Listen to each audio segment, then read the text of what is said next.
Pride, a feeling of self-respect and personal worth. Intensity, great energy, strength, and concentration. Together, with a common plan. This philosophy helped shape the Simsbury High School wrestling program that Frank Chaves led from 1977 to 2006. With over 452 wins over 29 years, Frank helped create a program that stands strong today. Today, the National Wrestling Hall of Fame welcomes Frank A. Chaves, Lifetime Service to Wrestling recipient, to its ranks. Pride, intensity, together is something that I'll never forget. That was our chief motto, during the years. During entire wrestling season, something we said every day during practice, during matches, multiple times. Probably his greatest strength was getting each individual to believe in themselves. I still remember in the 6-minute drill, who owns the third period? Simsbury. And, would repeat that time and time again. And because of that, when it became, when it got to the third period, we would just believe that we were stronger and better than the other people. I remember practices were very intense, very difficult, and teams would come to us during State Open Week and New England Week. Teams would come and practice with us just to get a good workout. I think we were pretty well known for having tough practices and being one of the best conditioned teams in the state.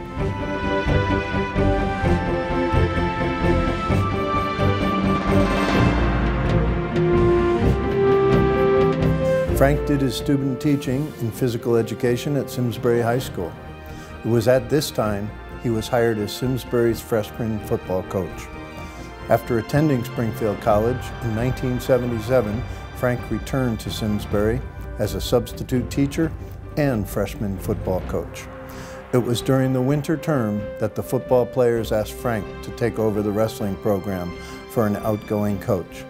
Frank admitted that he knew little of the sport, but he believed it would keep his players in shape for football. Frank spent his weekends going to wrestling clinics, seeking out advice from other coaches, and learning on the job. The first 2 years were filled with frustration. With a few wrestlers to field a team in a very competitive CCIL, the team finished 1-28. It wasn't until 1980 that the team broke above the 500 mark, finishing 9-7. Success brought more student athletes to the program. In 1983, Simsbury achieved its first state champion under Frank's guidance, Jeff Hatton.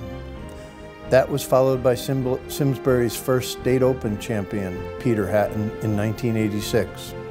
In 1988, Simsbury won the CCC West title, the first of over 12 the next 14 years.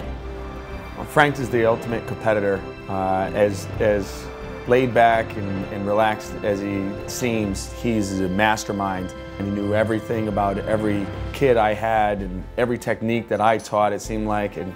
And so it was very difficult, and I'm not quite sure. I think I beat him maybe once or twice, but he put some good whoopings on us.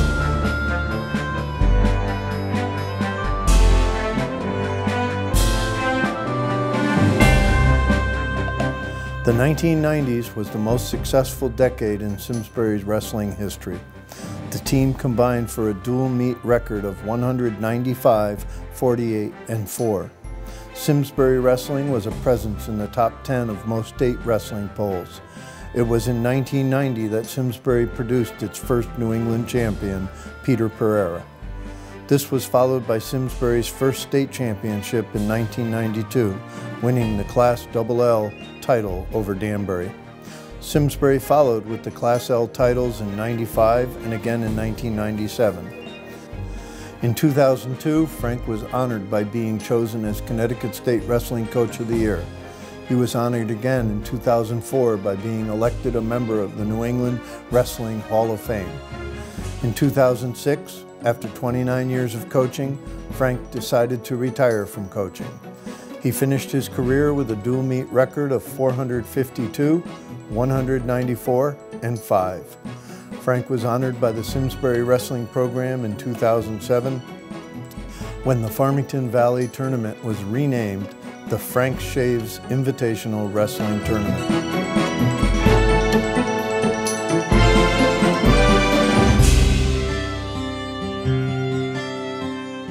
he had a tremendous impact on my life. And you know, I wrestled in college. I was a coach. I've been a coach now for 17 years, and you know, I always strive to have the same kind of positive impact that he had on my life. You know, I don't know whether we worked harder than the other teams, but he made us believe that we worked harder. And it didn't matter whether, I felt like we were working harder than everyone else, but he definitely got us to believe that we were working harder and believe in ourselves. I think that wrestling in general is something that kind of keeping that attitude and keeping that mindset in everything that you do, whether it's you know, sports or academics, kind of bringing the attitude of working hard and never giving up, never quitting. And Coach Chaves definitely helped instill that in me, having to work hard in practice every single day, always giving your all, always doing your best. And there are a lot of life lessons there that have certainly carried over. You know, Coach Chaves is ingrained into our program forever. You know, he coached there. He built the program. We put up his state title banners on the wall. He had a special plaque made for all the league championships with his slogan, Pride, Intensity, and Together.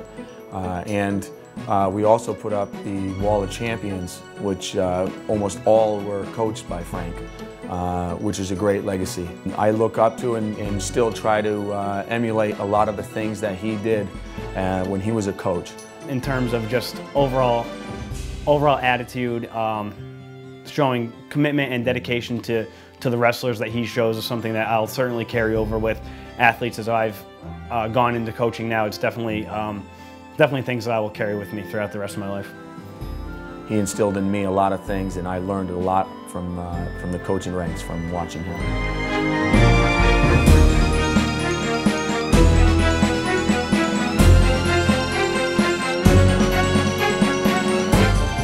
After a year away from the mats, Frank returned to the sport as an official. He has worked his way up the ranks over the last 6 years, often officiating matches of former wrestlers who are now coaches themselves. It is with great pleasure that we congratulate Frank A. Chaves as the newest member of the National Wrestling Hall of Fame.